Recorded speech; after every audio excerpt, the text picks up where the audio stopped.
Pemirsa, kondisi pandemi di ibu kota semakin mengkhawatirkan. Kasus positif yang terus melonjak, penuhnya rumah sakit, lokasi isolasi dan tempat pemakaman umum tidak hanya menunjukkan Jakarta dalam keadaan tidak baik-baik saja, namun sudah dalam bahaya. Ibu kota kini dalam bahaya. Bukan pernyataan yang berlebihan. Kasus positif COVID-19 di Jakarta terus meningkat. Data hingga 4 Juli kemarin, kasus COVID harian di Jakarta bertambah 10.485 orang tertinggi selama pandemi.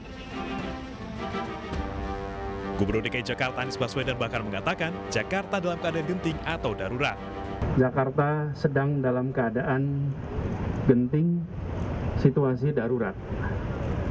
Semua diminta untuk berada di rumah, tidak bepergian, kecuali ada kebutuhan mendesak dan kebutuhan yang mendasar.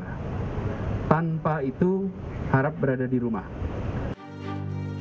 Kegentingan pandemi di Jakarta tercermin pada penuhnya kapasitas rumah sakit. Data terakhir yang dipublikasikan Pemprov DKI Jakarta Jumat lalu, dari 1.344 tempat tidur ICU yang tersedia, 12.268 sudah terisi atau 94%. Tak hanya itu, dari 11.134 tempat tidur isolasi yang tersedia, sudah terisi sebanyak 10.220 atau 92%. Padahal pada awal Juni lalu, tingkat keterisian tempat tidur perawatan pasien COVID-19 baru di bawah 50%, dari total hanya 6.500 tempat tidur saja.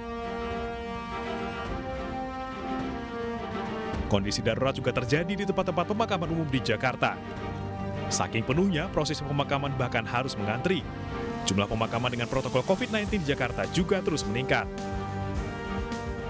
Pada 1 Juli terdapat 301 pemakaman, 2 Juli 362 pemakaman, dan 3 Juli 392 pemakaman. Pembatasan mobilitas warga dengan penyekatan juga seakan belum menjawab permasalahan ini. Penyekatan justru memicu kemacetan dan kerumunan di titik-titik tertentu. Lalu, apa langkah Pemprov DKI mengatasi kekacauan ini? Tim iNews melaporkan.